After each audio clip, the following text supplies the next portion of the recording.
Hi friends, welcome to Spectrum Classes. Friends, आज का जो हमारा टॉपिक है वो है मोबाइल रोबोट। आज हम लोग इस विषय में चर्चा करेंगे कि मोबाइल रोबोट है क्या, जिसे कि अमेरिका चंद्रमा पर भेजने की तैयारी कर रहा है। फ्रेंड्स, इस टॉपिक को शुरू करने से पहले आइए हम लोग चंद्र मिशन के इतिहास के बारे में कुछ चर्चा करते हैं। फ्रेंड्स, पहली बार चंद्र मिशन की शुरुआत अमेरिका के द्वारा की गई थी, जिसने इसकी शुरुआत की थी 17 17 अगस्त 17 अगस्त 1958 को अमेरिका ने चंद्र मिशन की शुरुआत की थी। लेकिन शीघ्र ही रूस को भी इसकी भनक लग गई और उसने भी चंद्रमा पर जाने का प्रयास शुरू कर दिया। और इस तरीके से रूस वो प्रथम देश बन गया जिसने चांद पे सर्वप्रथम यान को उतारा। उसने ये कारनामा 12 सितंबर 1959 को करके दिखा दिया। फ्रेंड्स, उसने रूस ने 12 सितंबर 1959 को चंद्रमा पर अपने यान लूना 2 को उतारकर एक विश्व रिकॉर्ड बनाया और चंद्रमा पर यान उतारने वाला वो प्रथम देश बन गया। रूस ने भले ही चंद्रमा पर यान को उतारने वाला प्रथम देश बना, लेकिन सर्वप्रथम चंद्रमा पे मानव को भेजने वाला प्रथम देश अमेरिका बना।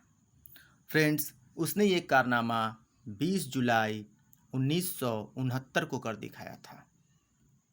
20 जुलाई 1969 को उसने अपने यान अपोलो 11 के माध्यम से क्रमशः नील आर्मस्ट्रॉन्ग अपोलो 11 के माध्यम से उसने नील आर्मस्ट्रॉन्ग और बज़ एल्ड्रिन को क्रमशः पहले और दूसरे यात्री के रूप में चंद्रमा पर उतारा था। फ्रेंड्स, इस तरीके से अमेरिका निरंतर प्रयास करके निरंतर ही इस क्षेत्र में आगे बढ़ता जा रहा है। और इसी का एक अगला प्रयास है फ्रेंड्स, वो है मोबाइल रोबोट। तो आइए इस मोबाइल रोबोट के बारे में हम लोग चर्चा करते हैं और देखते हैं कि ये मोबाइल रोबोट, जिसे कि अमेरिका का नासा जो उसकी अंतरिक्ष एजेंसी है उसे चंद्रमा पर भेजने की तैयारी कर रहा है, वो क्या है। तो फ्रेंड्स, सर्वप्रथम हम लोग मोबाइल के बारे में चर्चा करते हैं कि मोबाइल क्या है। फ्रेंड्स, हम लोग मोबाइल शब्द का डेली यूज़ करते हैं और हम लोग सामान्य रूप से यही समझते हैं कि मोबाइल एक उपकरण है जिससे कि बात किया जाता है, चैटिंग किया जाता है और इस तरीके का कोई कार्य किया जाता है, उसी को मोबाइल कहते हैं। पर फ्रेंड्स, ऐसा नहीं है। मोबाइल मोबाइल होता क्या है, इसके बारे में हम लोग देख लेते हैं पहले। मोबाइल की अगर फुल फॉर्म की हम लोग बात करें तो मोबाइल का फुल फॉर्म होता है modified operation byte integration limited energy. M for modified, O for operation, B for byte, I for integration, L for limited and E for energy. Okay friends, हम लोग मोबाइल उस हर एक यंत्र को कह सकते हैं जो कि सीमित ऊर्जा में डेटा एकीकरण का कार्य कर सके। जनरली मोबाइल शब्द वैसे ही उपकरण के लिए यूज़ किया जाता है। तो अमेरिका का ये जो मोबाइल रोबोट है वो भी बिल्कुल ऐसा ही एकीकरण है जो कि एक सीमित ऊर्जा के अंतर्गत डेटा एकीकरण का कार्य करेगा। ओके फ्रेंड्स, अब हम लोग जानते हैं कि ये जो अमेरिका का पहला मोबाइल रोबोट है उसे वो कब चंद्रमा पर भेजने की तैयारी कर रहा है। तो उसे वह भेजने की तैयारी कर रहा है फ्रेंड्स, नवंबर 2023 में उसको ये चंद्रमा पे उतारेगा। नवंबर 2023 में अमेरिका अपने मोबाइल रोबोट को चंद्रमा पर उतारेगा। और जिस मिशन के अंतर्गत चंद्रमा पर नासा इस रोबोट मोबाइल को उतारेगी, उस मिशन का नाम उसने वाइपर रखा है। फ्रेंड्स, इस मिशन को भी आप लोग याद रखेंगे कि वाइपर मिशन के अंतर्गत ही वो इस परियोजना को अंजाम दे रहा है। भी इसका हम लोग फुल फॉर्म देखते हैं फ्रेंड्स। ये जो मिशन है वाइपर मिशन, ये मिशन का शॉर्ट नेम है वाइपर।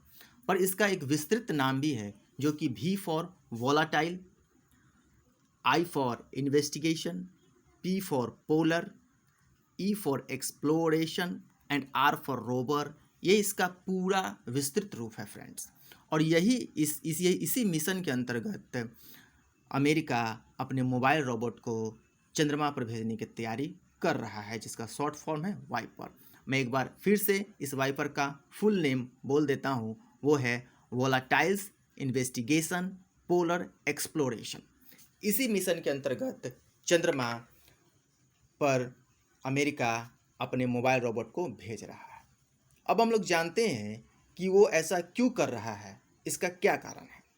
तो फ्रेंड्स, अमेरिका का एक प्रोजेक्ट है जिसका नाम है आर्टेमिस प्रोग्राम, जिसको कि आर्टेमिस प्रोग्राम कहते हैं फ्रेंड्स। ओके, ये आर्टेमिस प्रोग्राम जो है एक ऐसा प्रोग्राम है जिसके तहत अमेरिका अंतरिक्ष में मानव भेजने की तैयारी कर रहा है। वो चंद्रमा पर मानव बस्तियां बसाने की तैयारी कर रहा है और ज़्यादा से ज़्यादा अंतरिक्ष और चंद्रमा के बारे में जानकारी लेने का प्रयास कर रहा है। और उसने इस पूरे प्लानिंग को, पूरे प्रोग्राम को जो नाम दिया है वो है आर्टेमिस प्रोग्राम। और इसी प्रोग्राम के उद्देश्य की पूर्ति हेतु वो एक पर एक प्रयोग करता आ रहा है, जिसमें से उसका एक प्रयोग ये है मोबाइल रोबोट। अब हम लोग जानते हैं फ्रेंड्स कि ये मोबाइल रोबोट जो है इसको अमेरिका क्यों भेज रहा है चंद्रमा पर। तो फ्रेंड्स, चंद्रमा पर वो इस रोबोट को इसलिए भेज रहा है क्योंकि वो वहाँ पे प्राकृतिक संसाधनों की खोज करना चाहता है। वो वहाँ पर इस रोबोट के माध्यम से बर्फ़ की खोज करेगा। वो चंद्रमा के सतह के ऊपर और चंद्रमा के सतह के भीतर भी बर्फ़ और प्राकृतिक संसाधनों की खोज करेगा इस रोबोट के माध्यम से। और वहाँ पे वो प्राकृतिक संसाधन की खोज करेगा और एक मैप भी बनाएगा जो कि दक्षिणी ध्रुव में का उसका मेनली जो फोकस होगा वो दक्षिणी ध्रुव होगा। और इस रोबोट में, इस मोबाइल रोबोट में ऐसे उपकरण, ऐसे लाइट्स भी लगे हैं जो वैसे क्षेत्रों की खोजबीन करेगा जहाँ शैडो होता है, जहाँ छाया है, जहाँ अंधकार है।